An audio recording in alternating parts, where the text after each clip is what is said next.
Hi, I'm Emily, And I'm Julia. and this is the Bad Bitch Podcast.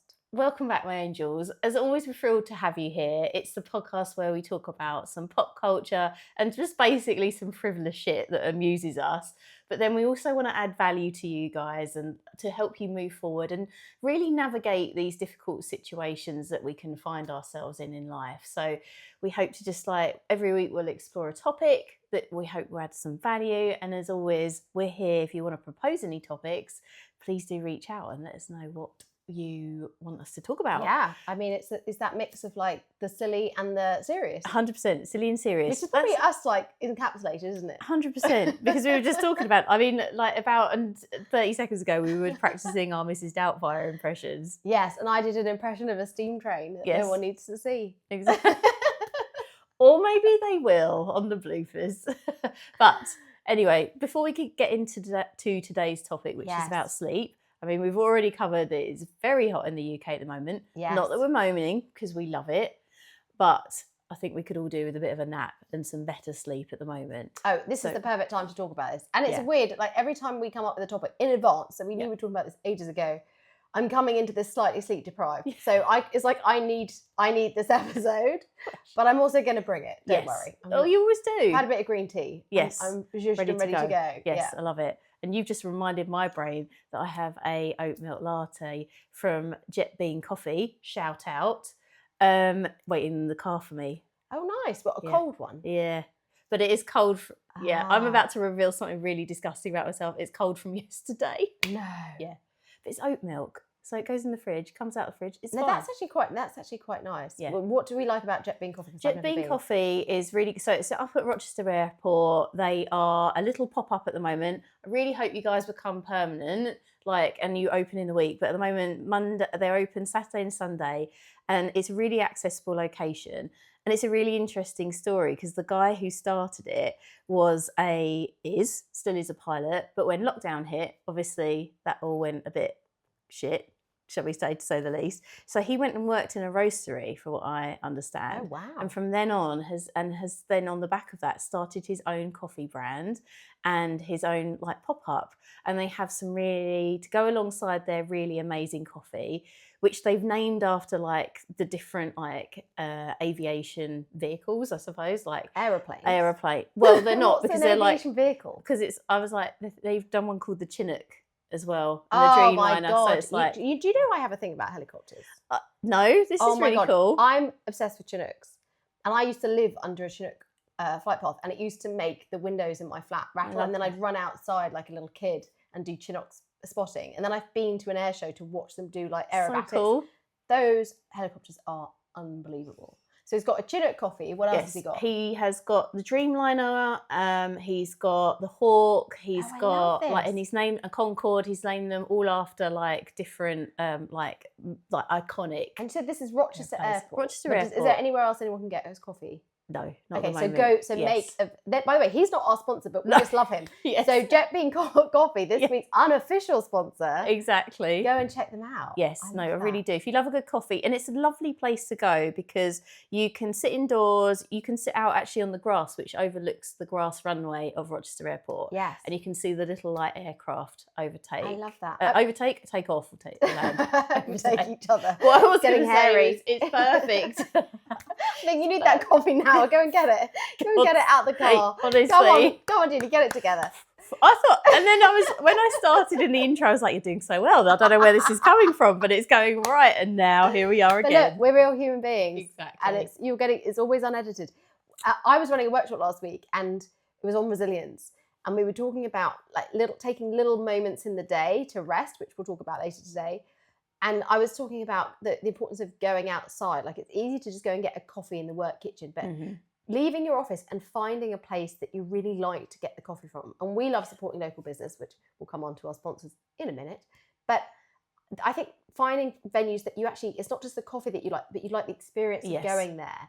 And you like the people there. 100%. Because your brain's taking all of this in and it's making that a really wonderful experience. So instead of paying £5 for a latte, but hating the experience of getting it, you might sometimes pay a tiny bit more, but you're almost getting a little mini holiday experience with it. So I really love that. Exactly that. It's all about, like you said, it's the whole experience. Yes, It is. Sure. Right, let's talk about today's sponsor, Do it. which is us. Yeah. But so we are launching. Just as well, really. Yeah, because we know what to We talk plug about. the coffee. But we are launching Bad Bitch Business. So this is a business club for female entrepreneurs. And this is if you've been running your own business for 10, 15 years, or you've just got a business idea and you just want to get set up. You can be a solopreneur working on your own, part-time. You could have a team of 20. We are here to support you in growing your business. Now, I've always been passionate about helping people grow their businesses. And as a coach, I actually work with a lot of founders as well as CEOs of big businesses as well. And so I always think every year of how I can contribute. And so this year I wanted to set up a business club, and we did a pilot in person in this part of Kent. We had the most amazing group of women join us. And each month we had a session, a 2-hour session for six sessions over 6 months, using everything I've learned guiding entrepreneurs through the different areas that particularly women can struggle with, whether that's building confidence, selling is something a lot of women find a bit icky, defining your brand, having a marketing strategy, getting comfortable with social media, or if you're comfortable with it, taking it to the next level. And so we broke it down and we ran a pilot, and it went so well and the women loved it that we thought, as always, we think, how can we reach more people? Yes. So the way to reach more people is to put it online. So it will still be live sessions, but you can join, have one session a month. I love to give people homework. So there's a worksheet, there's homework for you to go away and do. You'll be on a WhatsApp, so you're getting our support throughout. But rather than talk about it myself, I thought I'd actually share a testimonial. So excuse the phone coming on the podcast. I would never normally have my phone here. But one of our participants, Lisa, left this amazing review. I can't share the whole thing because it's wonderful. It's a lovely essay. But I think it really encapsulates also why, if you run a business on your own, it is important to find a community and be part of something like this and get the support, because it can be very isolating and demoralizing, and it can be hard to stay motivated. So Lisa said, as a small business owner, I often feel like I'm wearing all the hats. And if I'm honest, some of them don't fit me very well. Finding the right advice and guidance can be overwhelming, time-consuming, and at times incredibly lonely. A friend recommended Emily and Julia's Bad Bee Business Club to me 7 months ago, and joining it has been one of the best decisions I've ever made for my business. It's given me the structure I was missing, along with accountability to stay focused and follow through on my goals. The club helped me approach my business in a far more strategic and intentional way. Instead of feeling buried under an endless to-do list, I now feel clearer, more in control, and much more confident in the direction I'm heading. We've also had access to incredible advice across marketing, media, and business growth. After many years of running my business, this community has reignited my confidence, motivation, and passion. I've promoted my business in ways I never would have considered doing on my own, and I've seen the first-hand benefits of stepping outside of my comfort zone. Most importantly, it's a warm, welcoming, and inspiring community of women who genuinely champion one another's success. If you're thinking about joining it, I'd wholeheartedly recommend it. You won't look back. I love that. I mean, I thank you so much, Lisa. I love that. That's so beautiful. And it sums up exactly why we've set this up. So this is going to be running from September. We'll share the details in the show notes. Yes. Follow me on LinkedIn. We'll share it there as well. And if you are running a business, we really would love you to join us and join this community. And we'll be there with you for 6 months, helping you set and achieve your goals and enjoy it and meet the most incredible women. I mean, everyone in this pilot was fantastic. So, it's funny because we always run these things for other people, but then every month I think, I need to do that. And it gives me things to do with my business as well. Exactly. And I think it's just like that power, what we're all about as the Bad Bitch, whether it's the podcast, the reset, the day retreats, is when you bring those women together, that is when the real magic happens. Yes. And just like we know how busy you are as business owners and all the things you have to juggle. That's why we're doing like a very focused sort of 90 minutes every month. So we don't want to overwhelm you, but at the same time, you still got just a little like gentle bit of accountability and to help you elevate and explore different things and a little bit of space so you can come out of your business and think about big picture, about how you want it to go. Is your business working for you? Is it doing the things you want it to do? And help you course correct or help you turbocharge your path. That is what we're here for. But always in our lovely way, where this isn't going to be like a Tony Robbins, No. You've got to walk on hot coals and we're shouting at you about have you hit your goals? No. Like it's just never been our approach to anything we do. It's all through support. And, you know, when people have accountability, it's because we ask you to share your successes, but we're not saying, have you hit your targets? No. Have you done that? No. You know, this and this, because everything is about progress, not perfection. 100%. And I think one of the things we as women can beat ourselves up with is trying to be perfect instead of recognizing all the amazing things that we're accomplishing. And that creates that motivation for us to keep going. We've done a podcast on perfectionism. I feel like that might be we mentioned it in Saboteurs. Yes. So I think that could be, well, actually, we're going to do a future podcast on compulsive behaviours, and that's going to, I know, I'm springing it on you. That brings in perfectionism. So let's hold that thought, and we're going to come back to that very soon. Exciting times.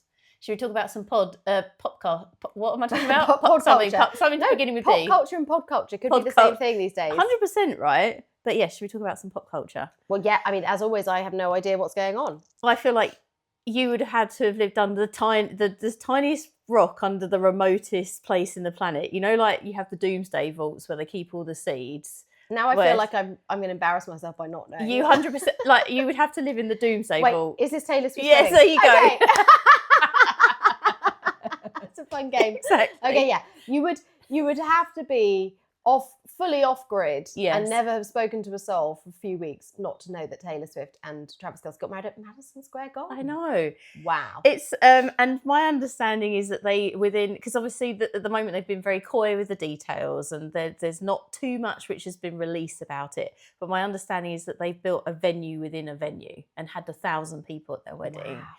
Which seems like a lot, but I know Taylor Swift like she's my personal friend. I have read. That would be pretty cool, actually, because in terms of her lyrics that she writes, they are very beautiful, and she's like a poet, and the way she expresses herself is beautiful.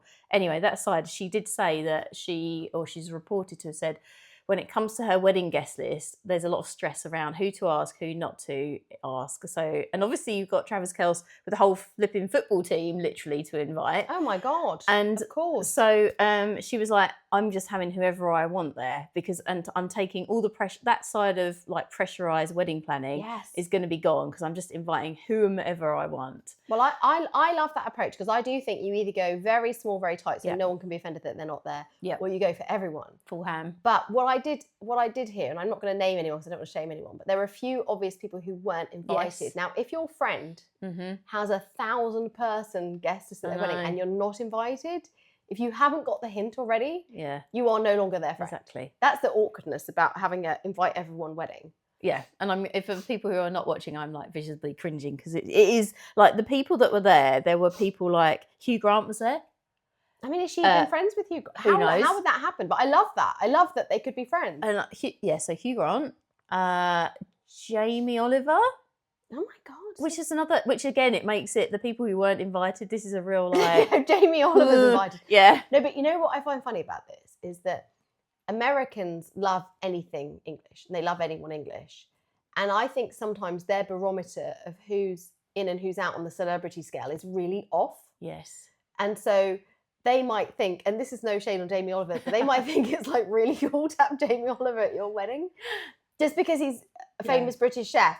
And they don't realise that would have been cool 20 years ago. Yeah, exactly. But not now. 100%.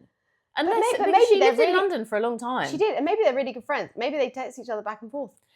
You joke, but she's very good friends with, she has a friendship with Greg James, the radio DJ. Interesting. But I don't think he went.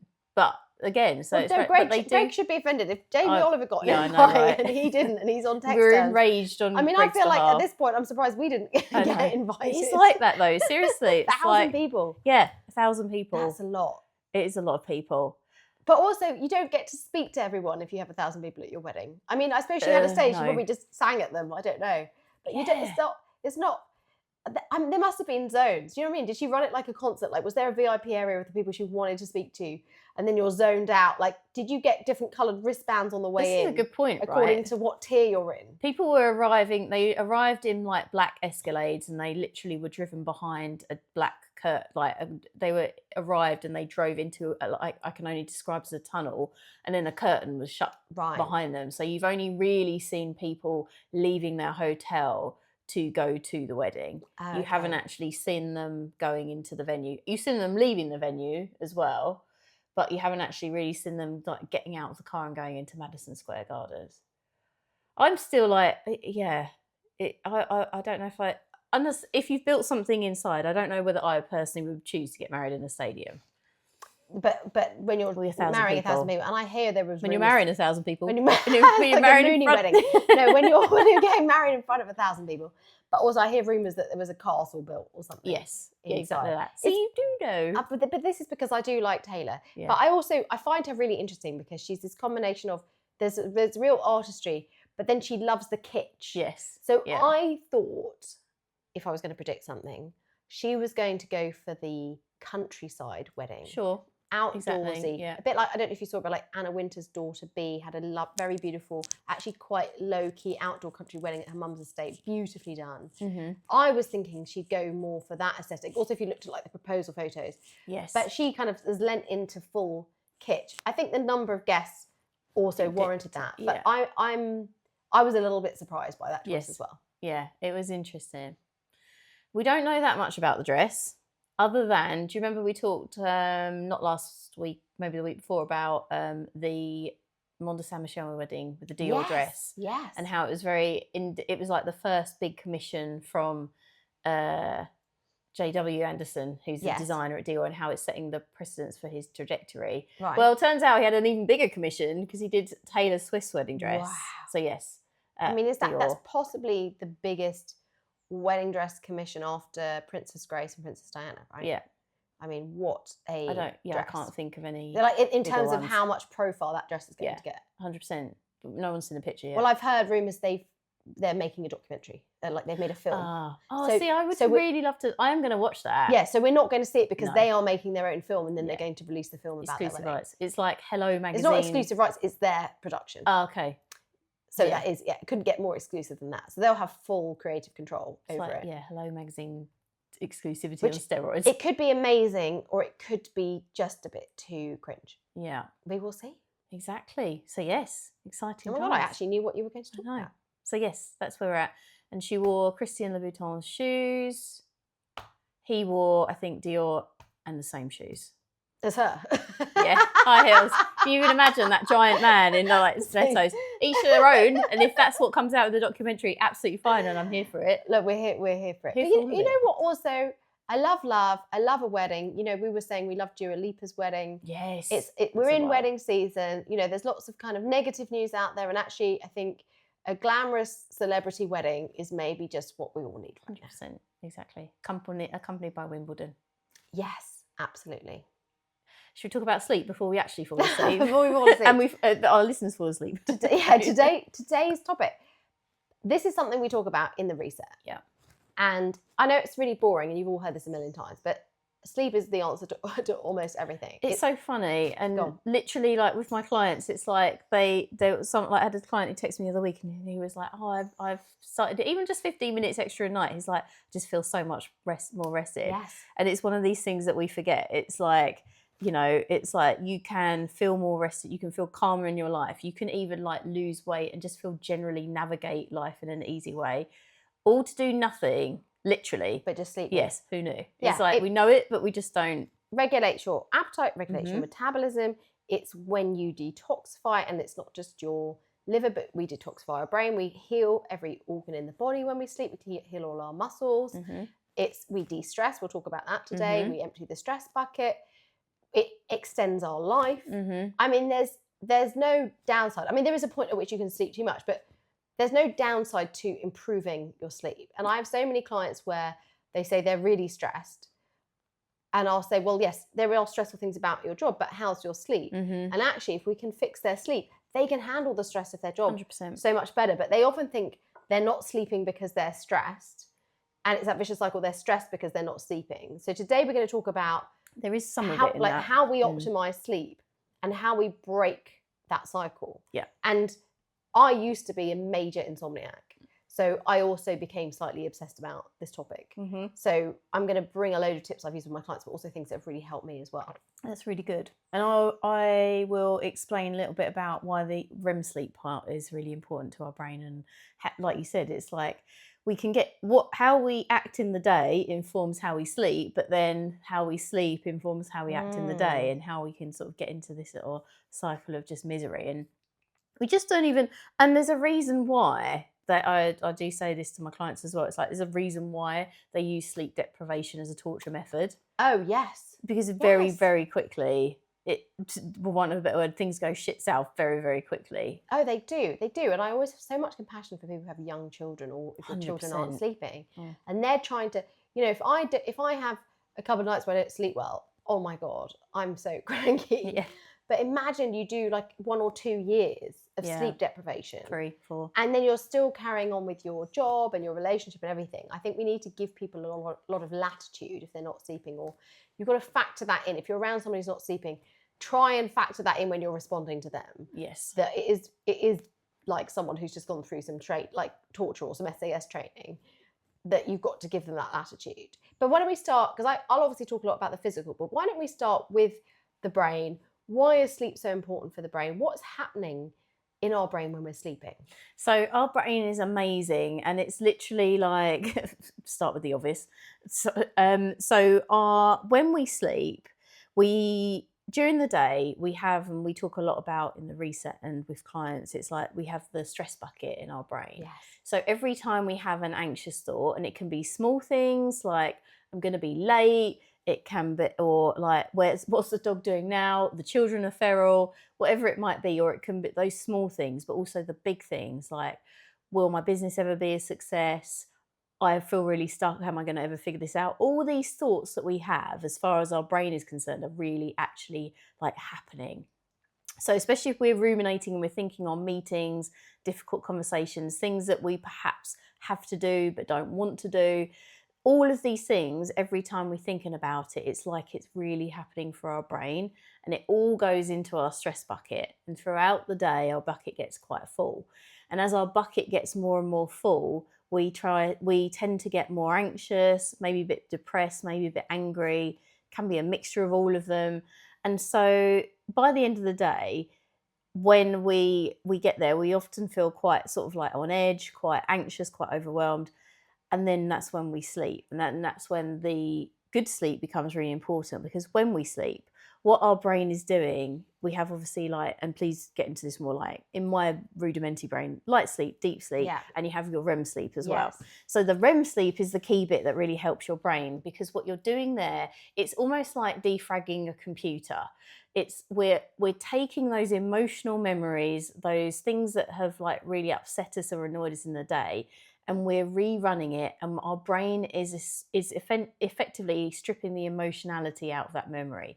And we're taking that memory from an emotional memory to our logical brain, where we can feel more calm and in control. We're not so emotionally connected. So when people say like time is a healer, and there are really big things in our life that really will take a long time to not even come to terms with, we just have to like try and accommodate them. But rather than time being a healer, it's more like REM sleep is a healer. Yes. Because our brain is processing those memories overnight. Do you want me to get into what happens when we've got loads in our stress bucket? Well, let's just pause on that and come on to that, because I think people, when they get sleep obsessed and they start tracking their sleep, which we can talk about as well, they get very obsessed about the deep sleep, because deep sleep is when the body is repairing and healing. And a lot of people are also tracking their sleep for exercise performance. Mm-hmm. And so they forget the importance of the REM sleep for this kind of de-stressing effect. Yeah. And we feel it that when we're stressed or things are going on in our life, we start to get very vivid dreams, which is also the REM sleep. Mm-hmm. And sometimes if I suddenly have a very vivid dream or a stress dream, that's actually a message to me that I'm maybe more stressed than I realise, because my brain's doing more of that REM processing. Mm-hmm. So I think it's good to understand that there is value in all the different types 100%. Of sleep we have, and understand that what your brain's doing in that moment. Mm-hmm. And something we'll come on to a bit later is also, how do we make sure that stress bucket doesn't get so full? Mm-hmm. But absolutely that sleep and that sleeping on it. And that's where I think, I know some people say like, don't sleep on an argument, but I also think if you're really upset about something, it can be quite good before you address it with someone to sleep on it. 100%. To take the emotion out of it, and then you can have a much calmer, more considered conversation. Yes. And sometimes I've done that. You know what, the next day I woke up and I realised, oh, that wasn't even that big a deal. I was just a bit tired and cranky. And now I've slept on it. I don't even need to raise it. Exactly. But I think the sleeping on something and then deciding what you need to do in the next day, that isn't an old wives' tale. Your brain has time to de-emotionalize it, to process it. Also, a lot of our emotion is to do with our brain pulling out of our history filing cabinet. Someone's done something that's upset you. I had it recently because one of my hot buttons is not feeling heard, and someone did something and it made me not feel heard. And my brain brings in the history of every time I've not felt heard. And so you have a stronger reaction. And then you sleep on it. And the next day I was able to bring it up in a super calm way. And I felt fine about it. But if I brought it up right there in the moment, I might have overreacted. Yes. So I think that REM sleep is really important and probably quite undervalued. 100%. And it's like people, it just really is important for our well-being. And our REM sleep is limited, which we'll get into in terms of like everything else we have to do when we're asleep. But like having it just really helps us make better decisions and just cope better with life and just feel more like, just more resilient, really, I think. So do we want to start getting into how we optimize our sleep and get more of that REM sleep? Or is there something else you want to talk about before we kind of get into the solutions on sleep? I think just to really highlight that if we've got lots in our bucket, because when we're asleep, obviously we have so many things to do. We have to repair our body, grow hair, do all the other things. So our REM sleep is two things to highlight. Our REM sleep is only limited to about 20% of an overall good sleep cycle. And if you've got loads going into your bucket and your stress bucket is full to the brim, you will find there's two real ways. And I do find actually with a lot of clients, it's sometimes both. You will find yourself waking up in the middle of the night because your brain will be like, there's too much going. So if we can wake ourselves up, we can actually, it thinks that by some fallacy that it can reset the timeline and get another 20% REM sleep by doing another 8 hours of sleep, bless it. Yes. But our brain will wake us up and you'll know when it's your brain waking you up because you'll just be like, ding, and you'll be switched on. And it's very different from like something falling over in the house or the dog moving. So yeah, you'll either wake up in the night and be wide awake, or I should say, or when you wake up in the morning, you feel really exhausted if you've got lots of things in your bucket. Yes. Because your brain, you're at rest, and you pretty much, other than having like vivid dreams, sometimes you don't know that this process is happening. But your brain it's almost like it's running a marathon. The REM sleep phase is a very labor intensive part of your sleep. And it's like flicking through all these memories and it's trying to sort out, make sure it's filing everything in the right place. And because it's using so much energy, your brain at that time, when you wake up in the morning, if there's a lot in your bucket to get through, you'll feel exhausted. Yes. Well, and this is, I think, a good point, is that set your brain and body up for success. Don't overload what it has to do. So if you have a day where you eat loads of bad food or you drink too much alcohol, you're giving your liver too much to get processed overnight.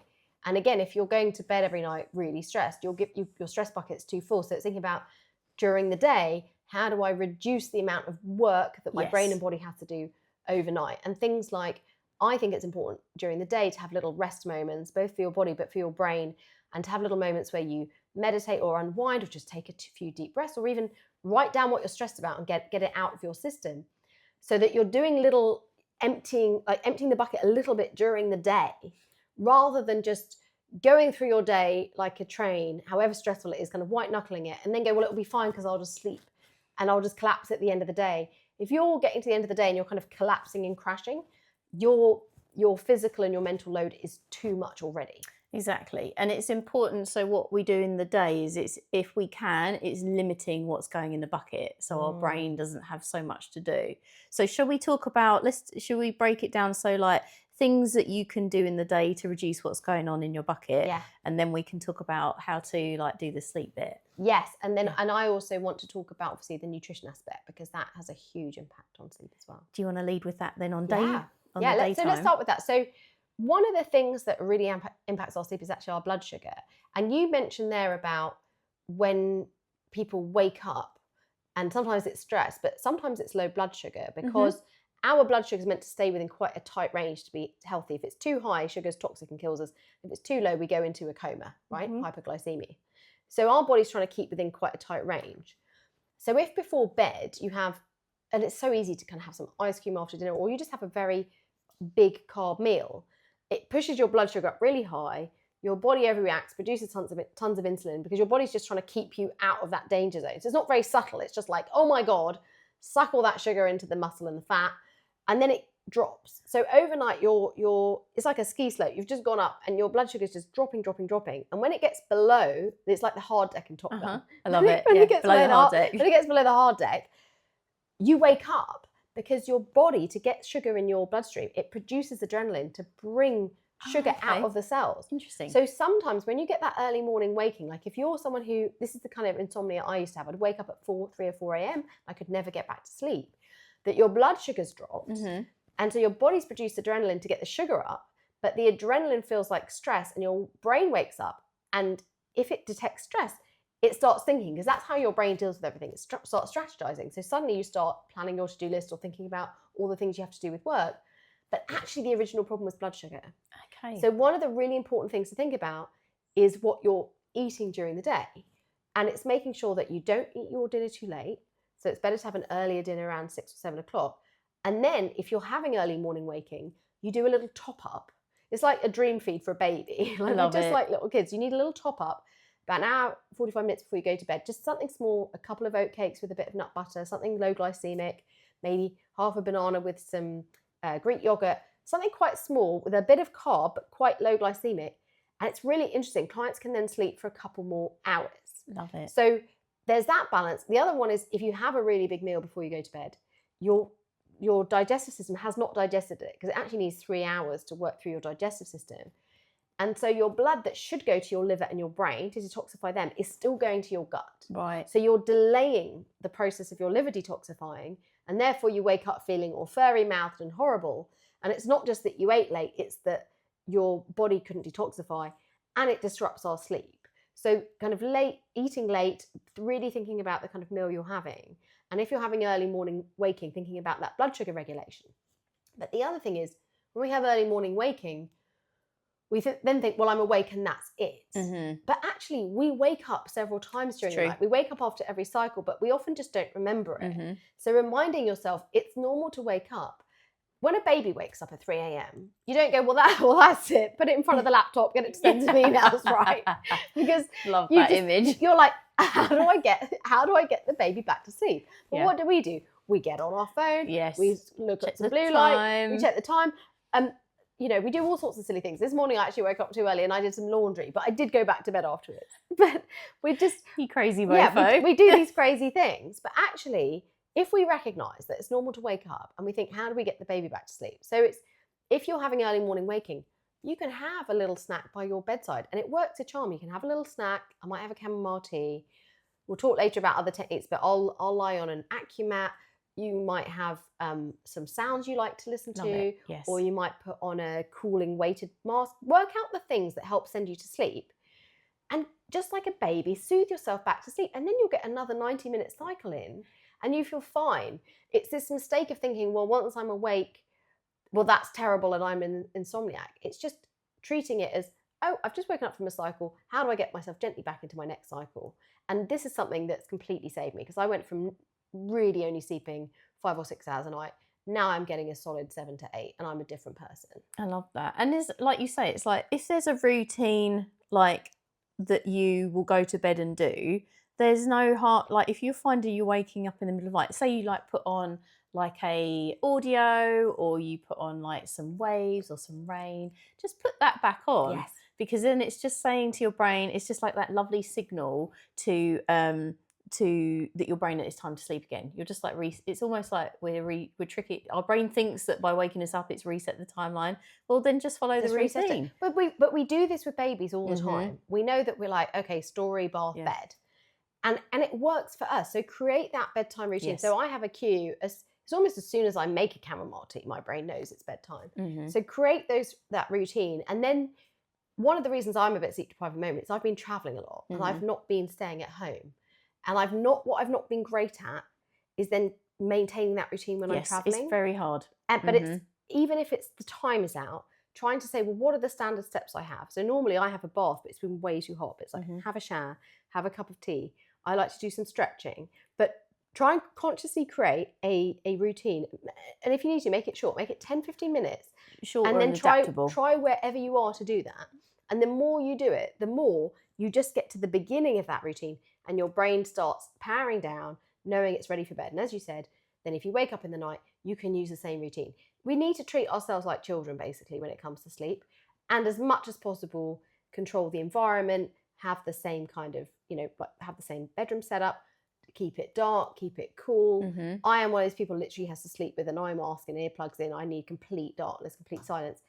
Whatever works for you, we're all different. But then again, when you're traveling, have your creature comforts with you. If you need to take your own pillow with you, do that, or take PJs that you find really relaxing. But when we travel with a child, have you ever seen anyone travel with a baby? Have you seen how much stuff they take with them? Yeah. To make sure that baby's like an okay. Evacuation. Yeah, honestly, it's like the car's full and the child is this big. It's like the smaller the child, the more stuff you need.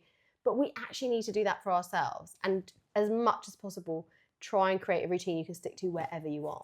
Yes, and I like just thinking about it as well. It's like having like even just like some white noise or something that you play to yourself, bringing a pillow spray, because then you're hitting, like you have with your chamomile tea, and you're hitting that taste. You're telling your brain through taste it's time to sleep. The audio with the sounds, the pillow spray with the smell, it's all giving your brain signals that it's time to sleep again.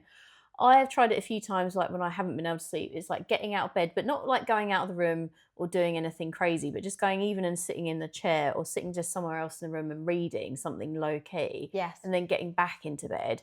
I also think we do get ourselves into this frenzy.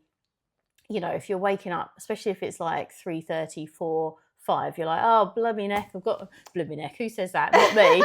Fucking hell. There you go. I've got to get up in like an hour's time. I've only got an hour, and if I go to sleep now, and if I don't go to sleep now, then it's only 50 minutes. But even like just if you can lie there and just say to yourself, I'm resting, I'm just resting and I'm healing, because you're still doing yourself good by just resting with your eyes closed, I think. Yes, I had to learn that, because I used to wake up and then get up and forget that the body needs to just not move. Mm-hmm. Now, this is where things like an AcuMat are incredible. So an AcuMat is an acupressure mat. They're £20 on Amazon, and they're one of the best things you can buy if you can't sleep well. You can use them before you go to sleep to send you off. And if I wake early, instead of stressing about it, I go, great, I can have half an hour or an hour on my AcuMat. And honestly, I lie on it, I fall asleep. You might say, well, now it's great, I can listen for half an hour to my guided visualization or my meditation. So try and tell your brain, oh, this is, sometimes I'll put on a bit of beauty hack. I'll put on my red light face mask. Love it. Which feels like I'm on a beach, and a bit of collagen gel. And I'll say, oh my God, I'm going to have half an hour on the beach. Yes. And I'll visualize them lying on the beach having a sunbathe. So again, making that into positive time instead of either stressing or getting up, because the body really likes routine. So it likes to get up and get going at the same time every day. Which I will admit I'm absolutely atrocious at. Agreed. But it's about, because we both run our own businesses, I think when you go to work, one of the good things about going to work was it kept me in a very tight schedule. Yes. And because I had to get up insanely early, I had to go to bed insanely early. Yes. So I think that's, again, if you're managing your own schedule, you've got to be very careful about which days of the week am I just going to get up at the same time, even if I don't have a meeting or what have you. Yes, and that it's really hard, because there is that obviously school of thought that it's like no matter what day you should go to bed and wake up at the same time.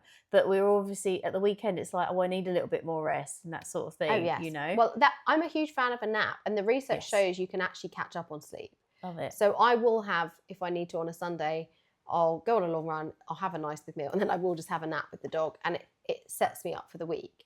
A couple of things I want to talk about, conscious we're almost out of time, supplements and chronotypes. Yes, I was going to say, do you want to talk about the chronotypes? Please continue. But first of all, can we just add in some extra top tips on emptying that stress bucket? Because I think that's a really important thing to talk about. Yes. Okay, so in terms of emptying that stress bucket, I would say it's just like in the day, like trying to keep stuff out of your stress bucket is very important.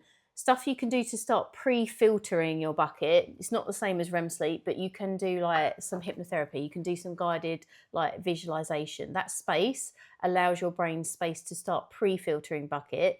But if we can step it back at like another stage and not put stress in your bucket, easier said than done, I know, that is much more beneficial for you. So even if like during the day you take those mindful moments, because rather than running through your day and having like say 10 hours of stress or whatever it may be, even if you take micro breaks, where a minute of breathing, a minute of looking at like the clouds or the trees, a minute talking to a friend, all these things, walking, rather than it being 10 hours of stress, it's now like 9 hours and a half of stress. And we've got half an hour where we haven't been loading things into our bucket during the day, which then helps our brain empty things at night. And it helps your body, because instead of your stress hormones accumulating, you have a little break. Exercise. It resets it slightly, and then you put it up and it resets it, so it never gets to the same peak. It's like we're trickling water into the stress bucket, as opposed to getting like a whole big gallon jug and just chucking it in,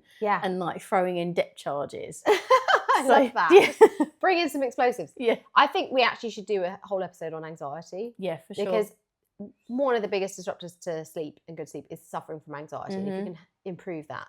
Because actually maybe we need to do a part 2 to this, because as well it's like something where we can really get into what to do is when you get into bed and your brain is literally like, because for most people, if you are running around in the day, partner, kids, job, the first time you have to think and be by yourself is when you get into bed, and your brain goes, great, this is the moment we can start sorting through everything, thinking about tomorrow, all the rest of it. Well, that's why I do my journaling before bed, because my brain does that too. Okay, I'll do a couple of supplements chronotypes now. And let's do a full session on supplements in that conversation about anxiety, because some of the supplements, it's actually just helping you deal with your anxiety. Mm-hmm. But I would say my top 2 for sleep would be magnesium, because when our cells contract, that's calcium going through the channels, and when they relax, it's magnesium. So magnesium helps every cell in your body relax. Yes, lovely. And also when we're stressed, we use up tons of it. So magnesium in the evening before bed, have a really high dose, and chills your body out. So that's it. And Epsom salts in your bath is the same thing. And then the other one I would say is a bit of CBD oil, a bit of hemp tincture. It obviously doesn't have the active cannabis in it, but it does chill you out. And a lot of clients find that just sends them off to sleep really quickly. Nice. So those are my top 2, but we'll do a whole thing on anxiety. To get into it. It's interesting, isn't it, when we start like talking about these topics, when there's and sleep is such a people find it a lot, and I think it will be a huge benefit if we come back to it. Okay, let's finish then with chronotypes. Yes, because you're about to explain why I find it very inconvenient to be at work at 9 a.m. in the morning. Yes, I am. So one of my big bugbears as a nutritional therapist is when people produce a book or go on social media and come up with a regime that everybody should follow. Yeah. Mm-hmm. And that somehow then you'll all be great and you'll have amazing energy. It's like the Godsend book, right? I don't know the Godsend book. I've just made that. No, I'm saying it's like you bill it as a Godsend. Yeah, I exactly. like that though, the Godsend book. I think we should write the Godsend book after the Bad Bitch Bible that's coming next. Yeah, okay. Oh my gosh, I think my dad might have a heart attack if I call it the Bible. Oh gosh, yes. Okay, Sorry, scrub that. Yeah. So, it's like the 4 a.m. club, or people saying you should start your day in a certain way. But we're all different, which is why the diets that work for each of us is different. Within our lifetimes, it's changing every 7 years anyway. Yeah. Our approach to sleep needs to be different. And one of the tools that I think can really help you understand your sleep cycles is the sleep chronotype quiz. Mm-hmm. Just look up chronotype. I'll put it in the link. I'll put it in the link. There we go. Save me spelling it out. And so it helps you understand your kind of sleep patterns. So I'm just going to run through the chronotypes really quickly. The one that I am is the bear. And the bear likes to hibernate. So we are not good first thing in the morning. Do not wake a sleeping bear, right? You've heard 100%, that. Yeah. And so we're also very sensitive to the season. So we need a lot more sleep when it's dark. So we would take a bit more time to get going in the morning. So again, when I used to have a job where I had to get up really early every day, it wasn't good for me. I need a slower start to my day. But then once I get going, mid-morning, I'm super productive through to early afternoon. Then I have a little bit of an energy dip. But if I recognize that, and instead of powering through, if I take a little break, I'll go and have a cup of tea in the sunshine, I'll have a little bit of downtime, my energy then comes back and I get a second wind. So the bears often get a second wind kind of early evening. So I'll actually often work between 6 and 8 p.m. Mm-hmm. But then the bear still likes to go to bed relatively early. So then I have to, 8 to 10, I have to unwind quite quickly. Right, then we have the lion. The lion's the opposite to the bear. The lion are the people who are like awake at 5 a.m. and they are just hustling and getting their stuff done. So they all do the 4 a.m. club and go on about how great it is because that suits them, right? So they're most productive between like 5 a.m. and 9 a.m. And that's when they need to get up and get on with things because their energy will then dip over the course of the day and they need to be in bed early so they can struggle a bit with socializing. they're like, why do I need to be up at like 10, 11 p.m.? Whereas I'm actually quite happy to be up late. Yeah. So they need to manage their schedule so that the important stuff that needs their energy, they do it early on. So that's the lion. Then you've got the wolf, which is the opposite. The wolf is the night owl, the wolf howling in front of the moon. Yeah. So again, they're very slow starters, much slower than the bear. But they're the people who can be really productive between like 10 p.m. and 1 a.m. And I feel bad for them because the wolves, modern day working doesn't really work for them. You're expected to be, at your desk 8 a.m. till 5 p.m. And they're probably only getting going by about 2 p.m. Mm-hmm. And so they've dragged their way through the morning. And then they might be super creative and work really well in the evening when that's not being recognized. So wolves often do well in work where their company's very flexible about when they do it or working for themselves. And again, they've really got to kind of manage that because they might hear about, I should go to bed between 9 and 10 p.m. They can't. No. They won't get to sleep. Yeah. And I do believe you shouldn't get into bed unless you're confident you're going to fall asleep within about 5 or 10 minutes. Mm-hmm. So my brain knows when I'm in bed, I'm going to sleep. There's no lying around. I don't even read a book in bed. I'm just going straight to sleep. So these poor people, if they're getting to bed at 9, 10 p.m., they're like twiddling their thumbs. What am I going to do? That's me. I'm ready to change my life and pivot and do everything and clear out cupboards at 11 o'clock at night. I'm ready to go. But that's actually fine. It's recognizing that and going, so when does my sleep routine start? When does my pattern start? How do I make sure I still have one, but it's later? And then I create my day so that I'm not having to be up at 6 or 7 a.m. And running your own business, you can do that. So I can see you yawning. This topic's sending you to sleep. This is perfect. This is perfect. So I've got a wolf who's just sleeping. Don't worry. You have a nap. I'm going to finish the podcast while you just sleep out the last 5 minutes. Okay. We'll get through it together. That's perfect. I'm carrying the last few minutes of this. Okay, the last type. You just snooze. The last type is the dolphin. Yeah. The poor dolphins, they just don't sleep. They're the ones who wake the most in the night. They're early morning wakers, but they find it hard to get to sleep. They actually, it's sweet they call them dolphins, but they are the people who thrash around in bed. Do you know what I mean? Like, you're like, am I at SeaWorld? And I have to say, I don't recommend, I've done this, don't go out with a dolphin. Brilliant. Honestly, because you don't sleep. Imagine a bear and a dolphin. It's like the worst combination because I need to sleep. Would you say it's worse than a lion and a wolf though? Because this is what I feel like me and my partner is. Oh, interesting. Is it worse? I don't know. I think they're both a challenge, but I think the worst type, if you're not a dolphin, the worst type to be with is just a dolphin because it's not just early or late. It's all night they wake up. And they, as I said, it's like being at SeaWorld. So they're doing tricks in the night and you're trying to sleep. I feel so bad for dolphins. They find it very hard to stay in a deep sleep. And so they have to be very flexible. And if you're a dolphin, you've got to take it when you can get it. You've got to nap. If you feel tired, whatever you're doing in the evening, you've got your to-do list, you feel tired, you feel yourself enter the sleep window, which by the way, I feel like you're entering right now. But the sleep window is when you suddenly start to feel tired. And with children, coming back to babies, we know when children enter the sleep window because they rub their eyes. Oh, right? bless them. Yeah, it's so and, cute. and sometimes we do it as well. Yeah. If you find yourself rubbing your eyes, we start yawning. Yeah. I can see it with you. We get a bit glazed, like the third eyelid comes across, sending you to sleep. When you start entering your sleep window, if you're a dolphin, stop literally whatever you're doing and just go to sleep right there and then. Okay. Because that dolphin, and I think also if you're a new mother, do the same thing. Yes. Because you need to grab sleep when you can. Mm-hmm. And then that's the way they get through it. So dolphins have to be very flexible. If they've had a good night's sleep, get loads of stuff done. If you haven't had a good night's sleep, you're going to have to pace yourself and try and have an early night. So a lot of compassion goes out to the dolphins and Julia, who has, I don't know how you got yourself through today's podcast. I feel like we need to get you a latte immediately. I will go get my latte. I feel like it is that thing though as well. It's that thing if you haven't, because it is really hot, right? And I see it a lot. Like literally when my client, if it's been hot weather, I saw it in the last heat wave, everyone comes in and they're so like they're fucked up from no sleep because it's really hot. Yes. And it's like everyone is like more emotional, they feel less resilient, it really is a huge deal, which I think there's a lot of value in having that doing a part 2 and covering it more. I feel like we also should enter the controversial topic of sleeping separately. But I Oh love my this. goodness. But yes, we can cover that. Let's on leave part 2. leave that as a cliffhanger to sleep separately from yes. your partner or not. But it is like in the hot weather, it is hard. So do have like, if you can, like cold drinks to, like, you're obviously a nutrition expert, value in having like cold drinks to cool yourself down at night.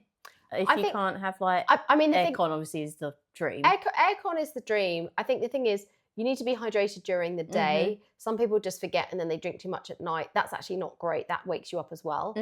I think, to be honest, having a cool shower or sitting in like a half full cool bath Nice. is one of the nicest things you can do to cool yourself down. But it's really about trying to get airflow in your, because it's the lack of air. Because also if the oxygen gets too low, so airflow in your room.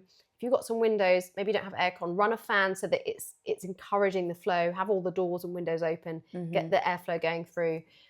You know, even things like, I know it sounds silly, but people sometimes refrigerate their sheets before they go to bed. I think I like this idea. So you can put your socks in the fridge. Yes. And although I don't love sleeping in socks, but No.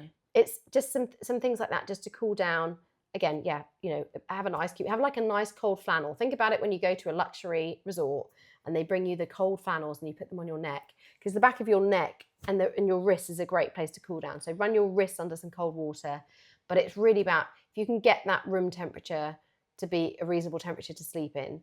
And if you need to, change where you're sleeping. If the upstairs in your house is really hot, you might find, even if it's your sofa, that you're going to sleep better on your sofa downstairs in the cool room. So really, when it's hot weather, don't be afraid to just mix up where you're sleeping.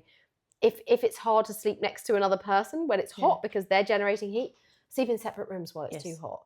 You're absolutely right. And I think also it's the summer months, then we drink more, our sleep's not so good, there's a World Cup going on, emotions get high, and all of that kind of adds up to a very cranky, overheated nation, which is like having a cranky, overheated baby, basically. 100%. And I think that's a really good note to finish on. It's like, when you feel like you are depleted, give yourself grace. Just give yourself like a hall pass that it's like, okay, I'm just going to do the best I can to get through the day.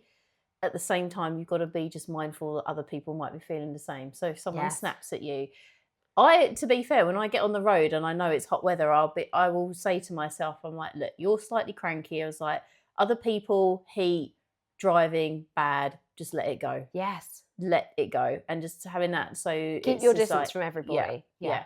Just giving yourself grace, but also giving other people grace as well. Amazing. Well, watch out for sleep part 2. And now I feel like we could do sleep part 3. There's so much to 100%. this. But we hope that's helped you take away the tips that work for you. Exactly that. And now I've woken up. Perfect timing. I know. Welcome back, Julia. Yeah, exactly. Did you have a nice nap? I did. I had. Well, you know, you talk about the spa. I had a spa podcast rather than the spa meeting. Yes. Like Did you have a micro nap while I was talking to you? I could see that. Do you know what? It's just like a headache. Anyway, enough about me. We hope that you have enjoyed this, my angels, and it was so lovely to have you here as always. And stay tuned for part 2, part 3, maybe part 4 and 5 for sleep. There might be one where it's just us asleep on the sofa. It's like gone a bit Big Brother, you know. We used to, that was a wild time, wasn't it? But yes, take care, my angels. If you have any questions, as always, get in touch with us. And if you could continue to like, share and subscribe, we would be most appreciative. And we'll see you next week.